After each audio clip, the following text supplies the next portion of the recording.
দূর দূরান্ত অবধি কোনো নৌকো তো দেখতে পাচ্ছি না। নৌকো পেলেও কি এই সময় নদী পেরোনো ঠিক হবে? ওদিকে যে আকাশ কালো করে বড় ঝড় আসছে। এ তো বড় দুর্যোগের ইঙ্গিত।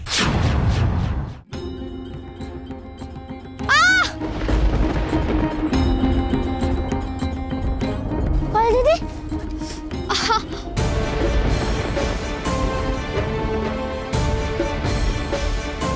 পা তো নাড়াতেই পাচ্ছি না, কিন্তু ঝড় জলের মধ্যে এখানে থাকবে কি করে? জয় কোথায়? ও তো বাড়িতে নেই। বাড়িতে নেই মানে? বাড়িতে নেই মানে রিমু বাড়িতে নেই। বেটা গেল কোথায়? আমার মোবাইলে এই এসএমএসটা এসেছে, এই মেসেজটা দেখো। রিমু তুমি সইটা করে দাও তো। জয়ীর সামনে ছাড়া আমি পেপারসে সই করব না। আমি ওই নাম্বারটার লোকেশন ট্র্যাক করার চেষ্টা করেছি। নাম্বারটা একটাই লোকেশনের কথা বলছে। সেটা কোথায়? বাসন্তী পুকুর হাট। তার মানে বিবি আমার বাবাকে সেখানেই আটকে রেখেছে। ভাই তাকা একবার ভাই, লোকটা তো এই লোক না।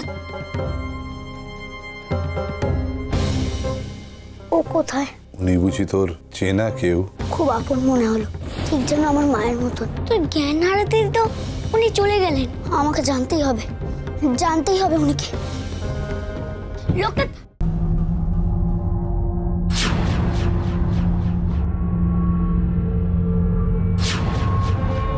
কি খাবার তো ফুরোচ্ছেই না। আমার উপনয়নের সময়ও তো এমন হয়েছিল, আর সেই খিচুড়ি তো মহামায়া রান্না করেছিল। কে নিন জমিদার মশাই? হ্যাঁ দিন।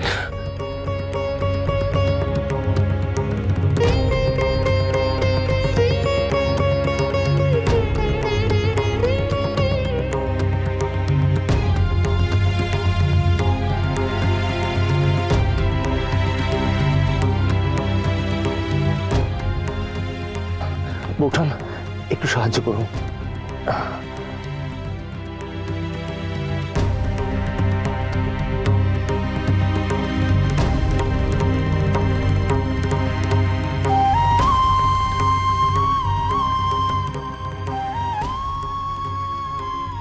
জমিদার বাবু, আপনার তো খুব কষ্ট হচ্ছে। দিন না, আমি পারবো, আমি করি। না বৌঠান, এই আঘাত আমার জন্য হয়েছে, এইটুকু সেবা আমাকে করতে দিন। ইস, আপনি একজন জমিদার হয়ে যেভাবে ওনার সেবা করছেন, এতে আমার বড্ড লজ্জা করছে। আমাদের খুব ভাব বাড়ছে। কেন এত উতলা হচ্ছেন বৌঠান? এখন আমি আপনাদের সহযাত্রী মাত্র। আমি কোনো জমিদার নই। আমার ভাই এখন জমিদার। আর ভবানীবাবুর আজ যা হয়েছে, যে অবস্থায় আছে, তার জন্য সম্পূর্ণভাবে আমি দায়ী, শুধু আমি।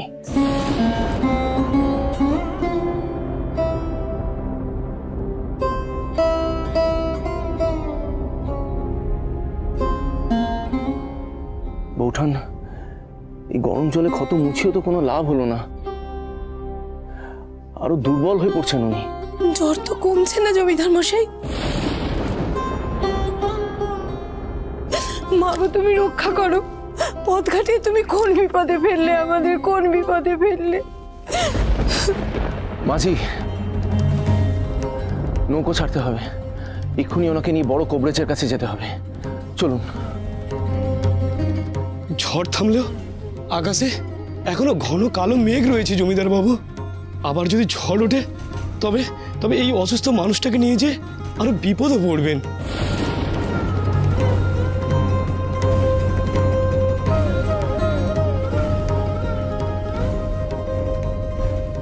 নারী বড় দুর্বল, এই অবস্থা এখানে বসে থাকলে আরো বিপদ বাড়বে। মানুষটা যখন সৎ পথে যেতে চাইলো, তখন কেন এমন শাস্তি দিচ্ছ মা? কেন তুমি আমার স্মৃতির সিঁদুর কেড়ে নিতে চাইছো বলো দেখি, কেন? পাপ তো উনি একা করেননি, পাপ তো আমিও করেছি। তাহলে উনি একা কষ্ট পাবেন কেন? আমি চোখের সামনে এইভাবে কাউকে মরতে দেখতে পারবো না। পাপ তো আমিও করেছি, তাহলে তুমি আমার প্রাণ নাও মা, আমাকে শাস্তি দাও, কিন্তু ভবানী ডাকাতকে সুস্থ করে দাও মা। যে গৃহলক্ষ্মীর জন্য আমি আমার বাড়ি থেকে বেরিয়েছি, তার সাথে দেখা করিয়ে দাও মা। আর কিচ্ছু চাই না আমি। এতটা পথ চলে এলাম, তাও কোনো মন্দির চোখে পড়লো না। দেখ জল নিয়ে যাচ্ছে যখন, তখন মন্দির তো থাকতেই হবে।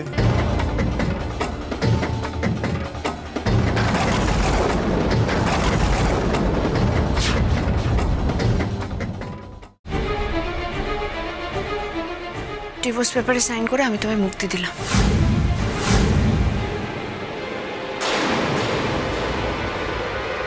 জয়ী, তোমার যে এই পরিণতি হবে আমি কিন্তু স্বপ্নেও ভাবিনি। আমার পরিণতি নয়, এবার আপনি আপনার পরিণতির কথা ভাবুন।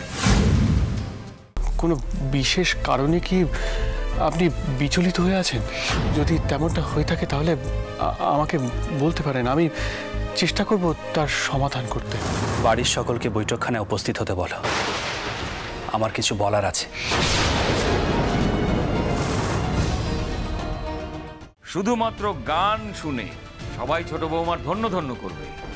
তার মানে কি শ্যামা কখনো সামনে এসে গান গাইতে পারবেন না? উনি কি ওনার যোগ্য সম্মান কোনোদিনও পাবেন না? শ্যামা কি পরিচয়ে গান গাইবে? আমরা ছোট বৌমার নাম বদলে দেবো, একটা নাম ভেবে রেখেছি। কি না?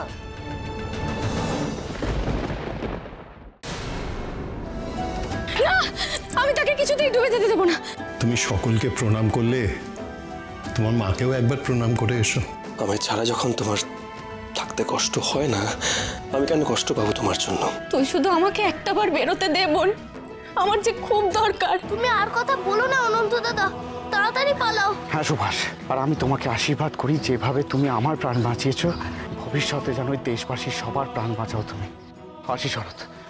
বন্দে মাতরম, বন্দে মাতরম, বন্দে মাতরম। ওই রজতাবরক্ষিত আমাদের উপর অনেক আঘাত এনেছেন। এইবার এইটা দেখার পালা যে উনি আমার পাল্টা আঘাতটা সহ্য করতে পারে কিনা। তুমি এখানে? অবাক হলেন নাকি দেখে? দেখে লাভ নেই, কেউ আসবে না। সব তো শেষ করে দিয়ে চলে যাচ্ছ। আরে বাবা, বড়টা আমি, ছোটটা আমি, বাড়ি সবাই জানে তোমার কোনো ক্ষমতা নেই, রজবেশি কোনো ক্ষমতা নেই, তোমার দৌড় কত পর্যন্ত সবাই জানে। যাও যাও যাও, বাড়ি গিয়ে সবাইকে সন্তুষ্ট করো, সবাইকে সুখী করো তুমি। তোমার তো পৃথিবীতে কারোর উপর কোনো দায় নেই। তুমি যদি জাগ্রত হও, তুমি যদি ত্রিকাল দোষী হও, তাহলে আমার ভালোবাসার দোহাই ছোটমণিকে ফিরিয়ে দাও, ওনার প্রাণ আমায় ফিরিয়ে দাও। কি ব্যাপার ডাক্তারবাবু? একটা ব্যাড নিউজ আছে, আপনাদের পেশেন্ট কোমায় চলে গেছে।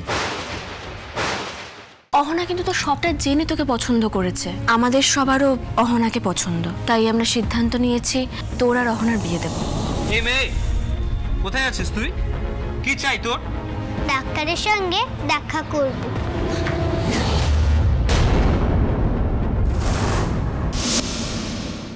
এই রে, ফিরে আয় বাবা।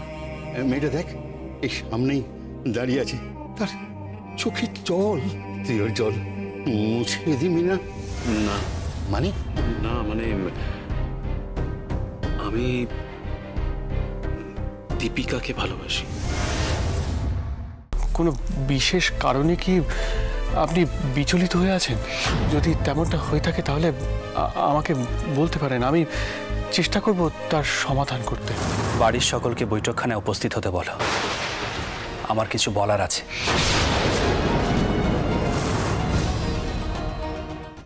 এতটা পথ চলে এলাম, তাও কোনো মন্দির চোখে পড়লো না। দেখ জল নিয়ে যাচ্ছে যখন, তখন মন্দির তো থাকতেই হবে।